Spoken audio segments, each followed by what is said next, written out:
that I really took, where I really felt, okay, I've done the work.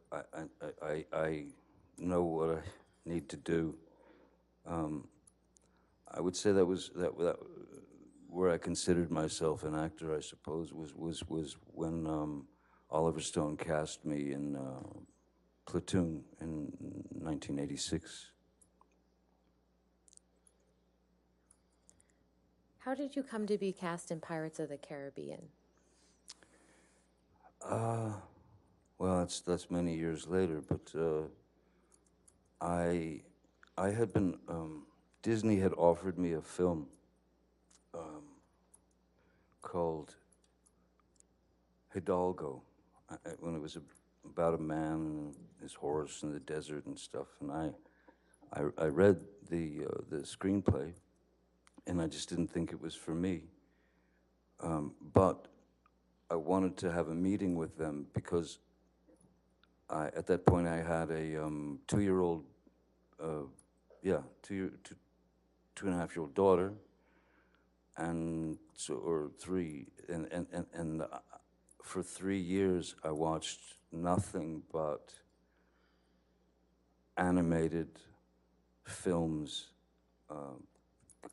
cartoons from Tex Avery to Bugs Bunny to that was all I watched with my little girl, and I received the screenplay for Pirates, and it was I somehow in my mind I saw this opportunity, like a way to mesh characters like cartoon characters. For example, Wile E. Coyote gets a boulder dropped on his head, and he's completely crushed. But they cut to the next scene, and he's just got a little bandage on his head. So I started thinking about the parameters that were available to cartoon characters, and if they were available to cartoon characters, and nobody ever asked a question, whether you were 5 or 95, you didn't ask a question. Oh, Wile E. Coyote, of course he's still alive. So I tried to incorporate these kind of ideas into the character of Captain Jack Sparrow, so that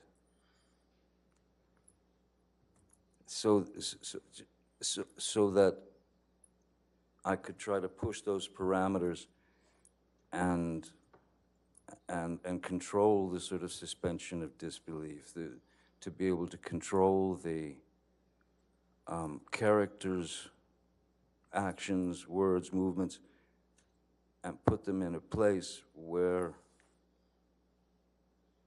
the things that he would do or say were so either ludicrous or mainly something that also something the cartoon characters can get away with things we can't. Captain Jack Sparrow can do things that I could never do. He could say things that I could never say.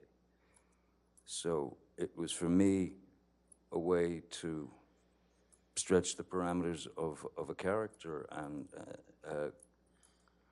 take a risk in doing that. But if it panned out, and I felt I was on a pretty good mission. If it panned out, I thought that it might be a character who would be accepted by 5-year-olds and 45-year-olds and 65-year-olds and 85-year-olds, and in the same way that Bugs Bunny is, You mentioned believed. you mentioned that you received the script. When was that? I'm sorry? When did you first receive the script for Pirates of the Caribbean? The first screenplay I received was 2002, I believe. Yeah, 2002. And what did you think of that script when you received it? I thought that it had all the kind of hallmarks of a Disney film. That is to say, a kind of a predictable predictable three-act structure, with